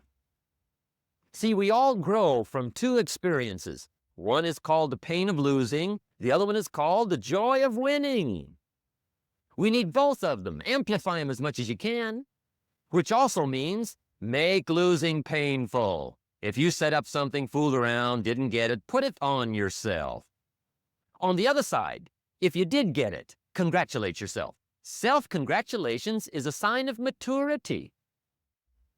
Seeking congratulations is a sign of immaturity. But hey, winning and losing, see, that's what it's all about. That's the name of the game. Now, some people lead such mediocre lives. At the end of the day, they don't know whether they're winning or losing. They got no clue. Guy's just going through the day with his fingers crossed. There's a better way. Okay, here's the third category of goals, personal development. Put those goals together, personal development goals. That's your goals to be stronger, more decisive, be a speaker, be a leader, learn a language, all kinds of skills. Okay, the whole weekend seminar was designed to improve all your skills so that you walk away more skillful. And that's what you want, the personal development skills. That's what attracts, that's what brings good things to your life, the person you become more skillful. Now, this is quite a package to work on. Economics, things, personal development. For tomorrow, this week, this month, this year, long range. Okay, that'll get you started. Now, here's the simple formula for setting goals. It goes like this. A, work on your goals. That's step one. Work on them. And I put the word work there deliberately. Setting goals is plain hard work. I don't want to kid you. We haven't come here tonight to kid each other. It's work. I know it's work. That's why a lot of people just let it slide. It's work. Many people work hard on their job, but they don't work hard on their future. They just let that slide. And the work involved is making plans. I know most people don't. I understand that, but don't let that be you. Guy says, well, yeah, you work where I work, but the time you struggle home, it's late. You got to eat a bite of supper, watch a little TV, get to bed. You can't sit up half the night. Plan, plan, plan. And the guys behind. Good worker, hard worker, sincere. But you've got to be better than sincere, working hard. You got to be better than a good worker. You got to be a good planner. Somebody once wisely said, the people who fail to plan are planning to fail. Well said. So work on your goals. Here's step 2. Write your goals down. That's so important. I teach my staff around the world, put your goals in your journal. Because one of the major people you want to study is yourself. Say, here's the list of goals I put together 3 weeks ago. Here's the list of goals I put together 2 years ago. Here's some of the changes I made, rearranging of my priorities. I scratched these off. I put these on. I've gotten these. Study your accomplishments. Study what your desires are. Put them on paper. Write them down. Here's another reason for writing your goals down. It shows you're serious about doing better. And to do better, you gotta get serious. You don't have to be grim, but you must be serious. Everybody hopes things will get better. Everybody hopes. Poor people hope. That ought to tell you something. It means the future does not get better by hope. It gets better by plan. I used to have the affliction called passive hope. It's an affliction. It's bad. Probably what's even worse than that is happy hope. Now that is really bad. That's bad. Happy hope. The guy's 50 and he's broke and he's still smiling. See, that's not good. So get serious about your goals. Put them on paper. Write them down. There's all kinds. His goals, her goals, their goals. Business goals, financial independence goals, family goals. I mean, there's so many things to work on this that if you don't get busy and work on it, sure enough, the time will pass. And sure enough, 5 years from now, you'll wind up where you don't want to be, wearing what you don't want to wear, driving what you don't want to drive, being what you don't want to be. Now's the time to fix it. Now, here's the third step to your goals. Check the size of your goals and the kinds of goal. How big they are, what kind they are, affects you. And here's one of the important phrases of the evening. Your goals are affecting you, whatever they are. Your goals affect your handshake. Your goals affect your attitude, personality. Your goals affect the way you walk, the way you talk, the way you dress. All day long, we're being affected by our goals. Now, some people have goals, but they have such lousy goals. The effect is bad. I asked a guy one time, what are your goals for this month? The guy said, look, if I could just scrape up enough money to pay these lousy bills. That was his goal. I'm not saying it isn't a goal. It's a goal, but it's such a lousy goal, the effect is bad. You don't jump out of bed on Monday morning and say, oh boy, another chance to go out and scrape up the money to pay my lousy bills. See, you don't do that. Usually you say, oh, not another Monday.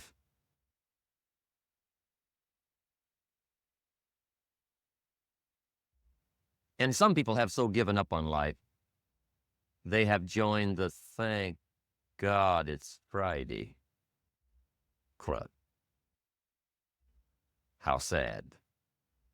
Surely those are the same people, when life is over for them, will say, thank God it's over. Let me give you a Bible philosophy that teaches how to get whatever you want. That's the title of the next set of notes. How to get whatever you want. From the Bible. Now again, I'm an amateur. When it comes to the Bible, I'm not a pro. But this I can quote, and I think that'll be sufficient. How to get whatever you want. Here's what it says if you're ready. It says, ask,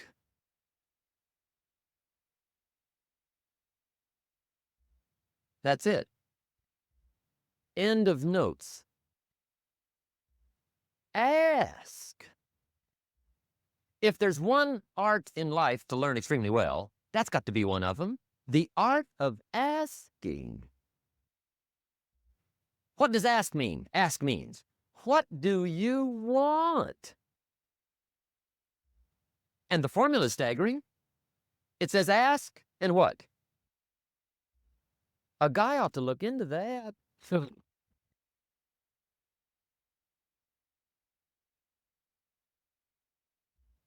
He says, yeah, but you work where I work by the time you struggle home. It's late. You got to eat a bite of supper, watch a little TV, get to bed. You can't sit up half the night, ask. And the guys be... See, you've got to be better than a good worker. You've got to be a good asker. Now, let me give you 3 key points on asking and receiving. This can do it. Number 1, asking is the beginning of receiving. Asking starts a unique process, mental and emotional. I don't even know how it works. All I know is it works. It's like pushing a button and all this machinery starts working. I don't know how. It just works. There's a lot of things you don't need to know how. Just work them. Some people are always studying the roots. Others are picking the fruit. I mean, it depends on what end of it you want in on. Asking is the beginning of receiving, so start the process. Here's number 2. Receiving is not the problem. Receiving is automatic. Now, if that's true, receiving is not the problem, what's the problem? Failure to ask might be one of your major problems. I don't know. Check it out. The guy says, oh, now I see it. I got up last year and hit it every day, but there's not a scrap of paper with my goals on it. Good worker. Poor asker. So you got to change that. Here's number 3. Receiving is like the ocean. There's plenty, especially in California. It's like an ocean here.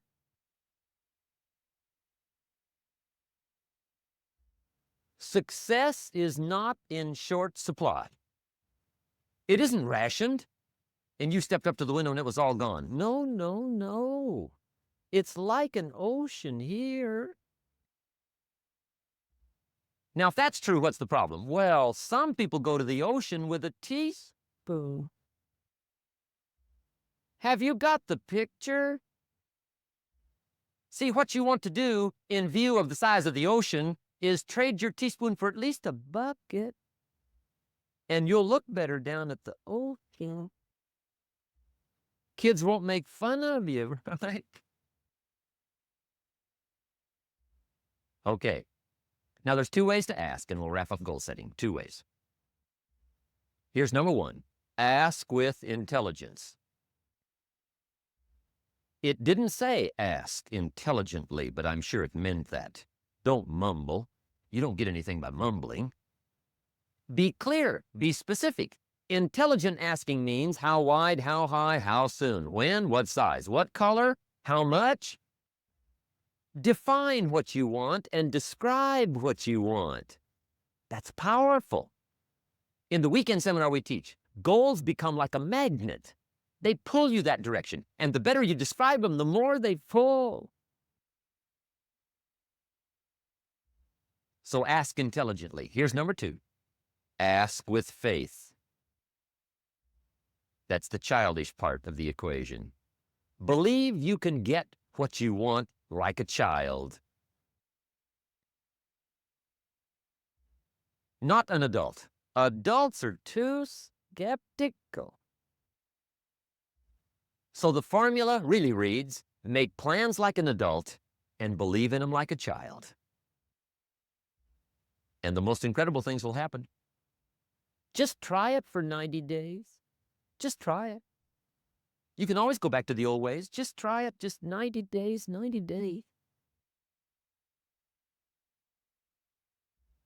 Now, here's the last qualifying phrase on goal setting, as we promised to qualify everything.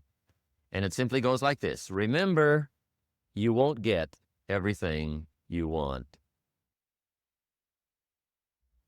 And we've already studied the reason for that. Simply, sometimes it hails on your crop and rains on your parade.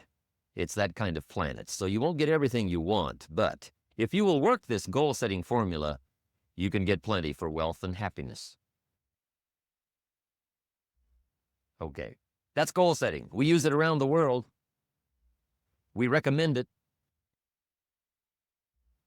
Now, maybe it won't work as well for you as it has for me. I don't know. Maybe not. But what if it did? You got to try. Okay. Here's the last subject, the day that turns your life around. Let me just quickly give you a list of 4 emotions that can change your life in one day. Emotions are powerful. Sometimes it doesn't take much to alter your whole life direction.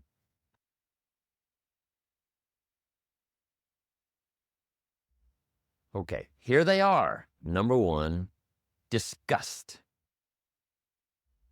Powerful emotion. Disgust says, I have had it. See, that could be the day. The day you can say, I've had it. And whether you've had it with something small or something major, the day you can say, I've had it, may not be the day it ends, but the day it begins. That's what I said when that little Girl Scout left my door when I'm 25. I give her the big lie, she leaves, I say, I don't want to live like this anymore. I've had it with lying and being broke. Powerful day. The man's finally had it with mediocrity. He's had it with being a loser. He's finally had it with those awful sick feelings inside, knowing his wife is at the grocery store looking at 2 cans of beans, one marked 37 cents, one marked 39 cents, and the guy sick inside knows his wife's going to buy the 37-cent can, and she doesn't even like the brand. Do you know why she's going to buy the 37-cent can? To save. The guy sick inside finally says, I've had it. Being on my knees in the dust looking for pennies? We're not living like this anymore.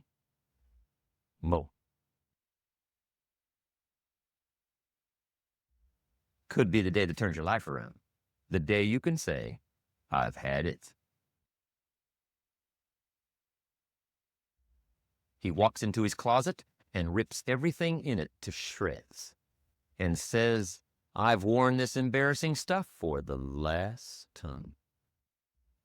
And not only will I never wear it again, no one else will ever wear it again.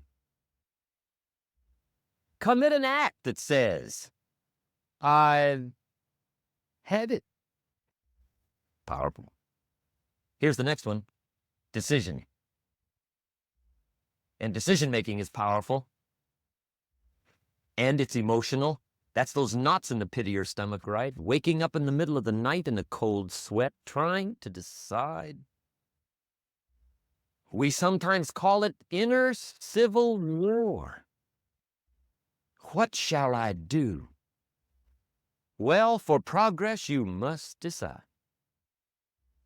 The best advice I can give you came from a wealthy friend of mine who said, if it's easy, do it easy. If it's hard, do it hard. Just get it done.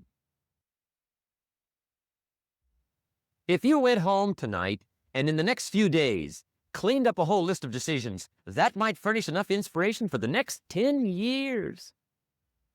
I found this out many times after you've decided. Getting on with it is easier than deciding. Sometimes decision is the toughest part. Here's the next emotion, desire, wanting to bad enough. And I don't know how to tell you to want to. That's something you've got to come up with. There's 2 things I know about desire. Number 1, it comes from inside, not outside. You don't send off for it. Number 2, I know desire can be triggered by something. Who knows what it might be? Sometimes desire waits and sleeps for something to happen.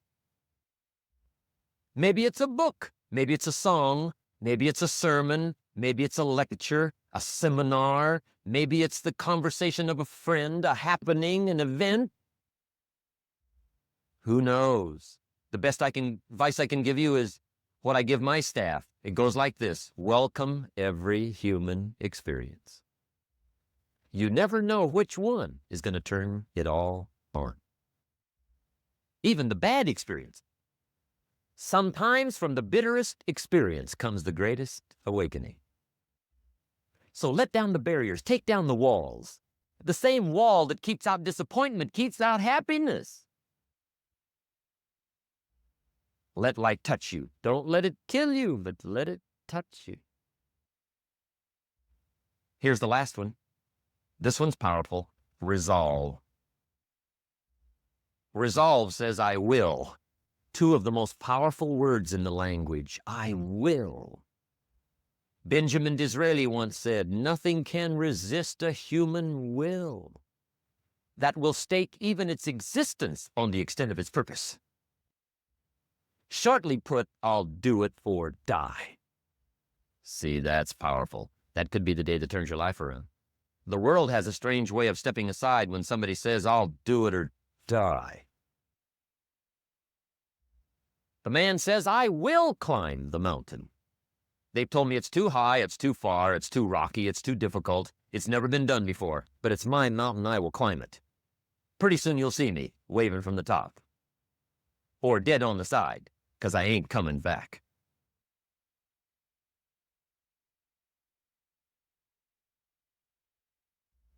The best definition I ever got from the word resolve came from a little junior high girl in Foster City, California, up north. I'm talking to the junior high kids one day. I love to ask kids definitions. They come up with beauties.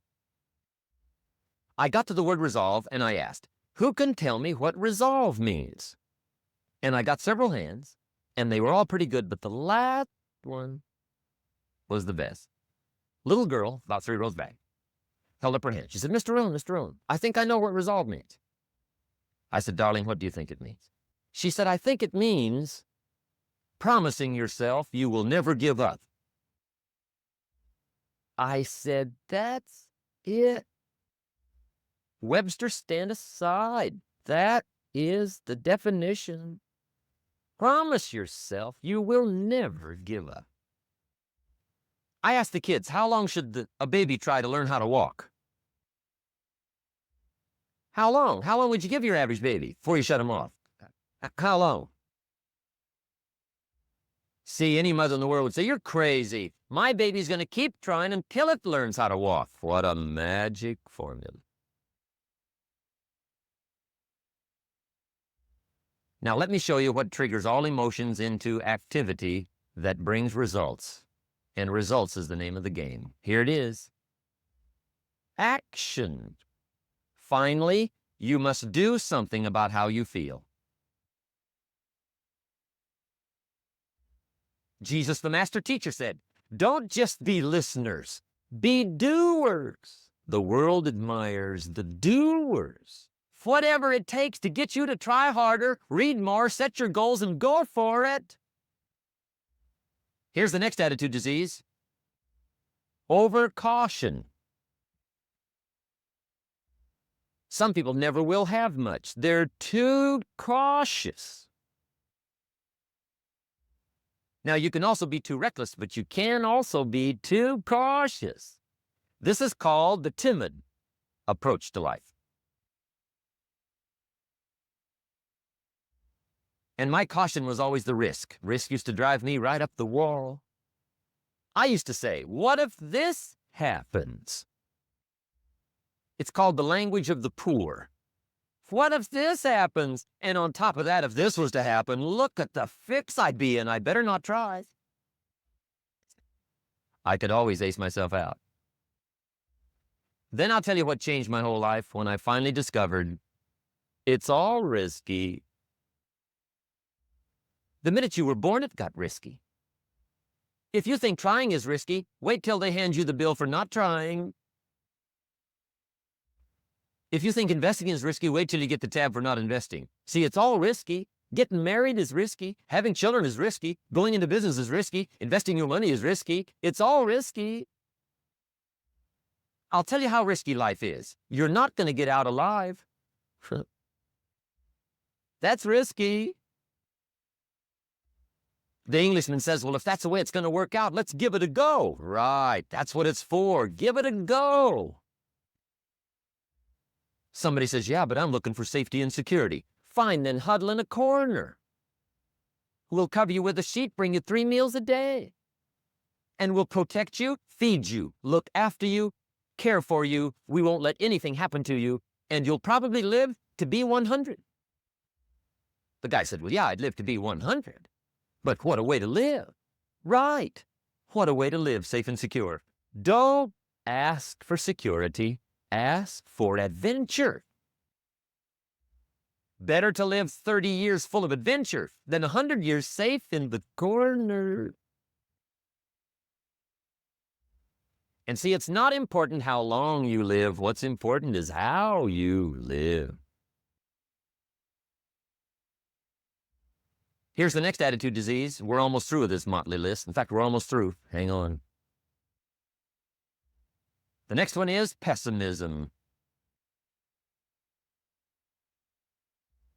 Pessimism, the deadly disease of always looking on the bad side, the problem side, the difficult side, checking all the reasons why it can't be done. The poor pessimist leads an ugly life. He doesn't try to figure out what's right. He tries to figure out what's wrong. He doesn't look for virtue. He looks for faults. And when he finds them, he's delighted. How ugly. This is the poor guy looks through the window, doesn't see the sunset. He sees the specks on the window.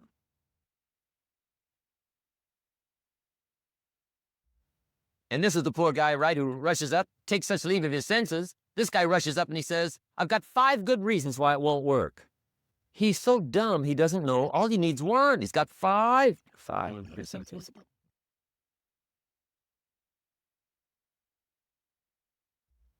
To the pessimist, the glass is always half empty.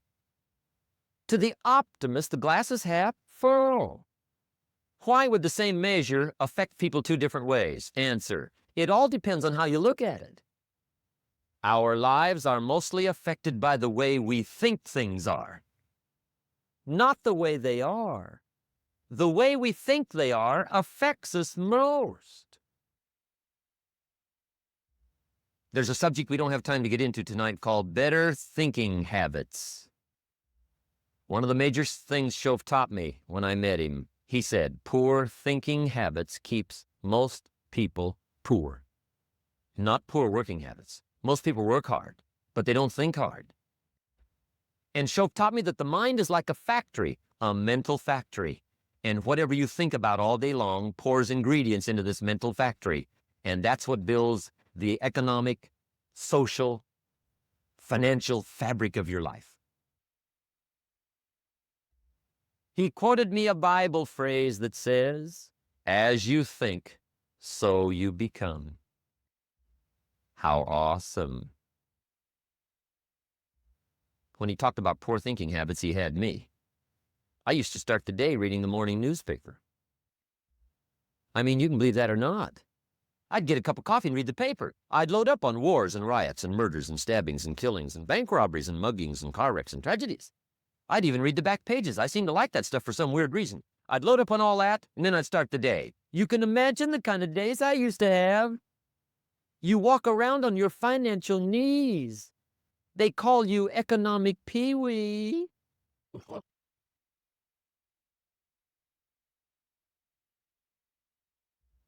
The guy says, I want to be a great leader. Wonderful. The first thing we do is follow him to his house. When we get there, we walk in and check his library. Number 1. Somebody says, well, why check his library? The reason is because what a man reads pours massive ingredients into his mental factory, and the fabric of his life is built from those ingredients. You would not believe what some people have got in their house to read. You would not believe. One of the best dressed up words I know for a lot of it is trash. Can you imagine dumping a barrel of trash into this mental factory every day and coming out with a rich, dynamic, positive life? It can be done. You might as well try making a cake with cement. The kids back in Danbury, Connecticut, high school, they're asking me questions one day. I'm talking to the kids. Kids got good questions these days. One of them said to me, Mr. Rohn, how do you build the good life? I said, it's simple. It's not easy, but it's simple. Here's how you build anything. Select the right ingredients, keep out the wrong ingredients, and it starts with thought. Everything starts with thought. So you must be wise and careful what you think about, because that starts everything. You got to be wise and careful. I asked the kids, what would happen if somebody dropped sugar in my coffee? They said, well, you'd be okay. I said, what if somebody dropped strychnine in my coffee? They said, well, you'd be dead. I said, correct. Lesson 1. Life is both sugar and strychnine. You gotta be careful. I said, what if my worst enemy drops in the sugar? They said, will you be okay? I said, what if my best friend, even by accident, drops in the strychnine? They said, well, you'd be dead. I said, correct. Lesson 2, watch your coffee.